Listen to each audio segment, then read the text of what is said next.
Guys ये है कल का व्लॉग। और मेरी एक बहुत अच्छी आदत बन गई है कि मैं आई एम रेडी टू से येस टू द अननोन। तो मैं जिनके साथ अभी काम कर रही हूँ, मतलब मेरी जो पायलट स्टडी जा रही है, तो उन्होंने मुझे बताया कि 6 अगस्त को ब्रेस्ट फीडिंग डे मनाया जा रहा है। तो उसके हवाले से एक सेमिनार है और वो है सरीना में। तो मैंने कहा यार, सेमिनार फिर रिलेटेड टू न्यूट्रिशन, फिर विद रिलेशन टू मदर। और guys look at my face, this is all swelling. मेरी स्वेलिंग नहीं जा रही है। आज मुझे मेरी बड़ी सिस्टर इन लॉ ने कहा कि तुम्हें जो है खून की कमी है, ये उसकी वजह से हो रहा है, तो तुमने उसके ऊपर कंट्रोल करना है कि लीफी वेजिटेबल्स खाओ और कलेजी वगैरह खाओ। अच्छा, तो मैंने कहा ठीक है करते हैं कुछ। जबकि मैंने एक्सरसाइजेस भी स्टार्ट की हुई हैं पाँव की। तो गाइज़ ये बिल्कुल ही एक अनएक्सपेक्टेड सा विज़िट था, बट मैंने कहा चलो यार, कुछ ना कुछ मुझे फ़ायदा इसका ज़रूर हो जाएगा। और मुझे फ़ायदा हुआ और मुझे बहुत फ़ायदा हुआ। ये उनका ब्रोशर था, अच्छा था, मैंने इसको सारे को स्टडी किया। तो अब देखें, यहाँ पे ये तो बोला जा रहा है कि it's the right of the child that he gets mother's milk और it's good for the health of the child. सारा कुछ था, चाइल्ड और ये कम्युनिटी के लिए अच्छा है। जो आपका दूध होता है वो सस्ता होता है, वो चीप होता है, वो इजी होता है। लेकिन यहाँ पे मुझे कहीं पे भी ये नहीं दिखा कि कहीं पे भी हम ये बोलें कि यार मदर की नीड्स और मदर का न्यूट्रिशन। इस पूरे सेमिनार में सिर्फ 2 लोग थे जिन्होंने कहा कि मदर का जो मिल्क है उसका बनना कोई इजी और it's not cheap, it's precious, it's priceless and it's not made easily. तो और ये एक बंदी थी और इसके अलावा एक और शख्स था जिसने कहा कि मदर्स के लिए फैसिलिटीज़ बनानी चाहिए और फीडिंग कॉर्नर्स बनाने चाहिए ताकि वहाँ पे ख़वातीन जो हैं बच्चों के साथ जो होती हैं वो वहाँ पे जाके बच्चों को फ़ीड कराएं। और उसी ही शख्स ने बोला कि वालदा की सेहत का ख़याल करना कितना इम्पोर्टेंट है, क्योंकि अगर उसकी सेहत ठीक नहीं है तो बच्चे को दूध कैसे पिलाया जाएगा। बाकी लोग सिर्फ यही बोलते रहे कि ये बच्चे का हक़ है कि उसको दूध पिलाया जाए और ये माँ का भी हक़ है कि उसके बच्चे को दूध पिलाया जाए। यार मदर का हक़ तो नहीं बोल सकते, मदर का राइट बोल सकते हैं। गाइज़ ये तिलावत होने लगी है, मैंने कहा मैं आप लोगों के लिए लगा दूँ इसको।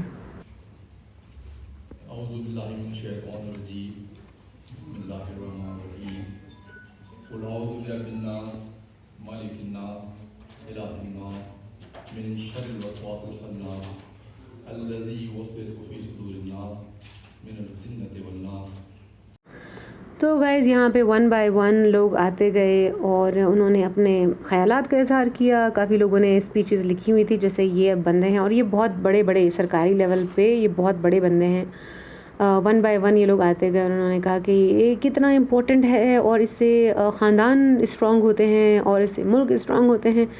अब मैं कह रही हूँ यार, someone will talk about the mother जो कि बच्चे को 9 महीने अपने पेट में रख रही है। उसके बाद कितनी हर्डल्स के बाद और कितने ब्लड लॉस के बाद वो बच्चे को पैदा करती है, ठीक है। बच्चा जब पैदा हो जाता है तो उसके बाद भी बहुत ज़्यादा खून बह जाता है या वेस्ट हो जाता है, आई डोंट नो क्या बोलना चाहिए, but she is losing her energy. उसके जो अपने बॉडी में जो भी है, I mean blood carries a lot. If you are losing blood then अभी मैं एनेमिक हूँ तो मुझे पता है every month when I lose my blood I know how bad I feel. तो it's not right कि आप इस चीज़ को इतना फॉर ग्रांटेड ले लेते हो कि यार बस बच्चा भी ऐसे ही पैदा हो जाता है और जब आप बच्चे को फ़ीड करते हो तो फिर आप ऐसे ही फ़ीड करते हो। अब ये एक इंटरनेशनल बंदी थी UN की तरफ से, सुनिए इसकी टॉक भी। ये जो थी इनका नाम मरियम समथिंग था और मेरे ख़्याल से ये सोमालिया से थी और ये UN में किसी बड़े ओहदे पे थी, सॉरी यूनिसेफ। तो अभी ये थैंक्स वगैरह कह रही है। मैं आपको इनका भी छोटा सा क्लिप सुना देती हूँ। बाय द वे खसूसी मेहमानों में से थी। and to all our partners who continue to push for bringing change in maternal and child health. अब गाइस ये बंदा आ गया और इसने जो है एक प्रेजेंटेशन दी कि आप जो हो एडवांस कैसे करोगे हेल्थ में, और he this guy talked about the death of infants और माल न्यूट्रिशन के ऊपर इसने बात की, और बच्चे पहले कैसे थे अब कैसे हैं, तो टोटल बात हुई। और स्लाइड्स में इसने ये भी बोला which was such an amazing thing. इस बंदे की सारी स्लाइड्स में, सारी प्रेजेंटेशन में एक बात भी ऐसी नहीं थी जहाँ पे ये बंदा कहे कि औरत का टेक केयर करना भी इतना ही इम्पोर्टेंट है जितना बच्चे को दूध पिलाना और बच्चे की सेहत का ख्याल करना। यार सारी प्रेजेंटेशन अच्छी खासी लंबी प्रेजेंटेशन थी, उसमें कुछ भी ऐसा नहीं था। मैं बहुत हैरान हो गई थी। अच्छा, एक लम्हा ऐसा था इस बंदे की प्रेजेंटेशन में जब इसने बोला कि जो वालिद है वालिद को ये मेक श्योर करना चाहिए कि उसकी बीवी उसके बच्चे को दूध पिला रही है, ठीक है।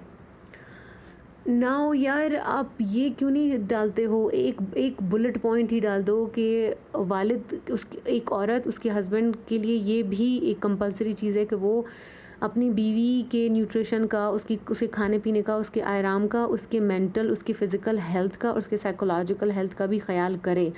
बिकॉज़ औरत का जिस्म एक रोबोट नहीं होता है जिसे आप ऑर्डर दोगे तो वो चीज़ें प्रोड्यूस करेगा, आप ऑर्डर दोगे तो वो बच्चा कंसीव कर लेगी, और आप ऑर्डर दोगे तो बच्चा जो है वो पैदा हो जाएगा। It's not that automatic. ये बहुत कॉम्प्लिकेटेड चीज़ें हैं। हमारे यहाँ 2-4 औरतें कुछ दिनों पहले आई हुई थी, तो उनसे ना मैंने कहा यार मैं खुल के ना चीज़ें डिस्कस करना चाहती हूँ। तो एक उन्होंने बात मुझे कही, and guys it is important. मैं इसीलिए यहाँ पे ये बातें कह रही हूँ क्योंकि it's about life and death. Pakistan में सबसे ज़्यादा है जो मोर्टेलिटी रेट है ना मदर्स का, बच्चे की पैदाइश के टाइम पे औरत का मर जाना, वो पाकिस्तान में हाईएस्ट है। अच्छा, तो वो बंदी ने ना मुझे एक चीज़ बताई कि अभी यहाँ पे टी ब्रेक हुआ है। उस बंदी ने मुझे एक बात बताई कि उसका एक बच्चा था, वो she was not able to give birth to the child, and उसका जो खून है वो बिल्कुल बहता जा रहा था जैसे कोई नलका टाइप हो बहता। अब यार हम कहते हैं अच्छा यार किंजा तुम इस बारे में क्यों बात कर रही हो, इट्स अ टैबू, ये तो बेहयाई की बात है। नो यार, इसमें कोई बेहयाई की बात नहीं है। ये वो तरीके हैं जिससे हम सब इस दुनिया में आए हैं, and it is important to talk about these things because it's about life and death of our mothers. इसमें जस्टिफाई करने की भी मुझे कोई ज़रूरत नहीं है। अच्छा, फिर एक और बात मुझे जो कि पसंद नहीं आई, वो बात ये थी कि एक ख़ातून डॉक्टर ने यहाँ पे कहा कि ये अवेयरनेस के जो प्रोग्राम्स हैं वो हमें स्पेशली लड़कियों के इंस्टीट्यूट्स में कराने चाहिए, जैसे कॉलेज हो गया, स्कूल हो गया, यूनिवर्सिटी हो गई, स्पेशली जहाँ पे गर्ल्स हैं वहाँ पे अवेयरनेस देनी चाहिए। आई एम सो सॉरी अगर मैं बहुत तेज़ बात कर रही हूँ, तो हमें औरतों में अवेयरनेस देने की ज़रूरत है, बट नो आई डिसएग्री। हम अवेयरनेस हमने लड़कियों और लड़कों दोनों को देनी है। This is the reason we have such taboos. यही वजह है हम जो है ना हम लोग सेक्स एजुकेशन को प्रायोरिटाइज़ करते हैं, ना हम लोग ह्यूमन बॉडी के डिफरेंसेस को और ह्यूमन बॉडी से रिलेटेड कॉम्प्लिकेशंस को और ह्यूमन बॉडी से रिलेटेड जो एक्सपेक्टेशंस हैं हम उन चीज़ों को डिस्कस करते हैं, बिकॉज हर चीज़ टैबू है यार। ये चीज़ मयार है, नहीं ये वाली चीज़। अब इमेजिन करो, मेरी शादी हो चुकी है, मुझसे कोई पूछता है कि तुमने बच्चा क्यों नहीं पैदा किया, तो साथ आसपास के लोग जो होते हैं ना, जो स्पेशली जो बुज़ुर्ग लोग हैं, वो ना एक जिस्म में एक उनके हलचल मच जाती है जब मैं कहती हूँ कि मैं ख़ुद अभी पैदा नहीं कर रही हूँ।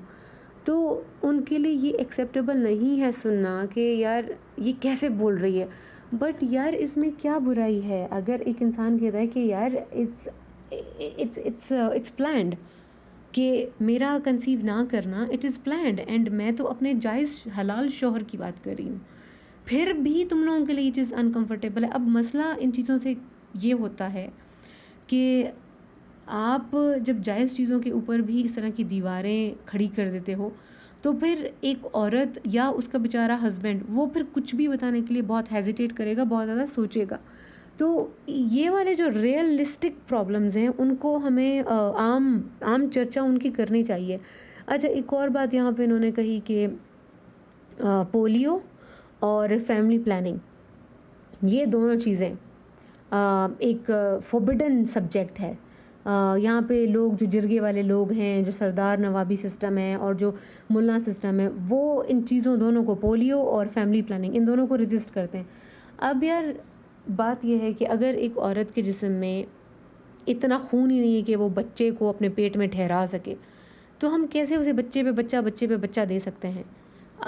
किसी ना किसी को कहीं ना कहीं पे तो आप वो बीच में दीवार खड़ी करनी पड़ेगी ना कि यार नहीं, इसको एटलीस्ट कंसीव नहीं करना चाहिए, बिकॉज़ वो मर जाएगी, उसके अंदर कुछ है ही नहीं। आई मीन 9 महीने एक बॉडी के अंदर एक और एक जान का पलना, नरिशमेंट पाना, उससे गोश्त, हड्डी, दिल, फेफड़े, everything is made from her body. लेकिन अब 9 बच्चे, 10 बच्चे, 12 बच्चे, 15 बच्चे, literally people have done it. मैंने खुद देखा है एक औरत के 12-12 बच्चे। तो फिर क्यों नहीं होगा यार? ये जो मोर्टेलिटी रेट है मदर्स का, ये क्यों, मैटरनल मोर्टेलिटी रेट, ये क्यों फिर हाई नहीं जाएगा? Because we don't talk about these, right? उसके बाद गाइज यहाँ पे पैनल सेशन हुआ था और अच्छी बातें की थी इन्होंने, अच्छी बातें की थी। स्पेशली यहाँ पे एक गुलाली आई हुई थी, उन्होंने बहुत प्यारी बातें की हैं। और एक मंदोखेल साहब थे, उन्होंने बड़ी अच्छी बातें की हैं। और कुछ ऐसे ही फजूल सी बातें भी हुई हैं। अब देखो यार, ये यहाँ पे देखो, ये चारों जो यहाँ पे डॉक्टर्स हैं, ख़वातीन जो हैं वो साइड की सीढ़ियों से उतर गई है, जो मर्द हजरात डॉक्टर थे वो सीधा बीच में से उतर के झंप मार के आ गए। यार तुम लोग सोबर तरीके से सीढ़ी से भी गुजर के आ सकते थे। ये पूरा सेशन रिकॉर्डेड था, फिर भी लोगों को इतना भी ख्याल नहीं आता कि यार हम लोग सीढ़ी से उतर के आ जाएं। I mean do something sober. फिर गाइज बस खाना था, ये सारे सेशंस होते गए और बस 2 लोग थे। एक मंदोखेल साहब था, उसकी मुझे बातें बहुत अच्छी लगी। ओ माय गॉड, एक डॉक्टर नहीं, जो अभी 2 छलांग मार के आए ना, इनमें से एक डॉक्टर गाइज, उसने बोला कि औरत जो जो उसमें बैठी हुई है, गांव देहात में औरत बैठी हुई है, उसको ये नहीं पता कि बच्चे को दूध कैसे पिलाना है। यार तुम क्या बात कर रहे हो? ये जो एनिमल किंगडम है सारा का सारा, तुम जाओ एक परिंदे को कहो कि ओहो हो तुम्हें जो है बच्चे को सेकना नहीं आता, जाओ तुम एक बदख को बोलो, फिर बदख को बोलो ओहो हो तुम्हें नहीं आता कि बच्चे को तुम कैसे तैराकी सिखाओगी, फिर तुम जाओ बंदर को बोलो ओहो तुम्हें बच्चे को दूध पिलाना। What are you saying? यार तुम कैसे बोल सकते हो कि एक माँ को अपने बच्चे को दूध पिलाना नहीं आता? This is something I can not agree with. मुझे नहीं लगता कोई भी इसका एग्री करेगा।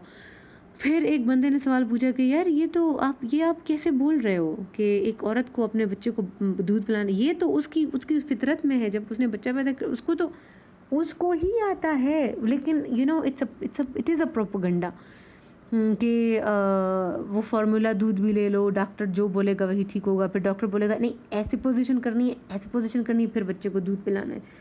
No, she will learn it. वो एक बार नहीं पिला पाएगी, 2 बार नहीं पिलाएगी, वो समझ जाएगी यार, वो उसका बच्चा है, वो समझ जाएगी, वो सीख जाएगी। बट आप कैसे इतने बड़े प्लेटफॉर्म पे खड़े हो कि आप बोलते हो कि जो जाहिल माएँ होती हैं, जो इलिटरेट माएँ होती हैं, उनको बच्चे को दूध पिलाना। कम ऑन यार, तुम्हारी ये जो लेटेस्ट एजुकेशन आई है ये 100-200 साल पुरानी है। वो सदियों से जो माएँ अपने बच्चों को बड़ा करती आई हैं, तुम उनको इलिटरेट बोल रहे हो। एक और भी जो सबसे मेन यहाँ पे चीफ गेस्ट था यार, उसने बोला कि फ़र्स्ट ऑफ ऑल हमें तो ये चाहिए ही नहीं, जो बच्चे को फीड कराने वाले जो होते हैं ना बूथ, वो हमें नहीं चाहिए। एक औरत जो है वो कहीं पे भी बच्चे को दूध पिला सकती है, कहीं, या एक औरत ने अपने बच्चे को फीड करना है वो कहीं पे भी करेगी, वो ऊँट के ऊपर बिठा के भी अपने बच्चे को फीड करेगी, yes. But why don't you give her some comfort? तुम्हारा काम क्या है? You are the state, you are the government, you take the funds, you take my money, you take my taxes, you take everything, and आप कहते हो कि नहीं औरत हम बूथ नहीं बनाएंगे, उसका कोई फ़ायदा नहीं है। गाइज ये सरीना होटल है। तो that was another ridiculous thing said by from big mouth जो कि सारी गवर्नमेंट को चला रहे हैं। यार एक और भी बात थी, वेट लेट मी रिमेंबर, ओह हाँ, द सेम गाय सेड कि ये जो हमारी गांव की औरतें हैं, इलिटरेसी, इनमें इलिटरेसी है, इलिटरेसी की वजह से जो है बच्चे हैं वो दूध नहीं पिलाती हैं। यार क्या बात तुम कर रहे हो, इतना छोटा सा हमारा जो है परसेंटेज है अमीर लोगों की, ठीक है, बाकी हमारी मेजॉरिटी जो पॉपुलेशन है, मैं पाकिस्तान की बात कर रही हूँ, वो रहती है दही इलाकों में, या वो गुर्बत की लाइन से भी नीचे रहते हैं। तुम्हें लगता है वो फार्मूला दूध पिलाएंगे विच इज़ सो एक्सपेंसिव, और वो बच्चे को फीड नहीं कराएंगे तो फिर क्या, बच्चे को वो मार देंगे? I mean how can a mother और फादर किल देयर चाइल्ड?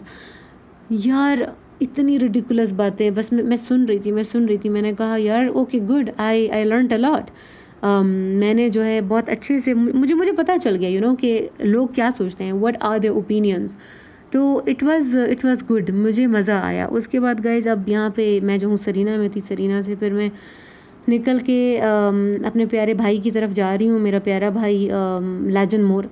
फिर उसके मैं ऑफिस चली गई, वहाँ पे मैं खड़ी दरवाजे पे, लो नोना, मैं प्यार से उसे नोना बोलती हूँ, बुला रही हूँ। फिर भाई निकला, फिर भाई मेरा कहता है कि नहीं, साइकिल को रक्शे में नहीं रखूँगा, तुम रक्शे में बैठो, मैं तुम्हारे पीछे साइकिल में आऊँगा। मैंने कहा चलो नोना साइकिल में बैठो, हम दोनों साथ जाएंगे। ऐसे कैसे मैं रक्शे में जाऊँगी? तो मैं इसलिए तो तुम्हें लेने आई हूँ। यार ये इतना हार्ड वर्किंग है, ये माशाल्लाह से पूरे कोयटा में, इसको सिब्बी ले जाओ ना, कोयटा से सिब्बी, ये साइकिल में चला जाएगा। ये इतना स्ट्रॉन्ग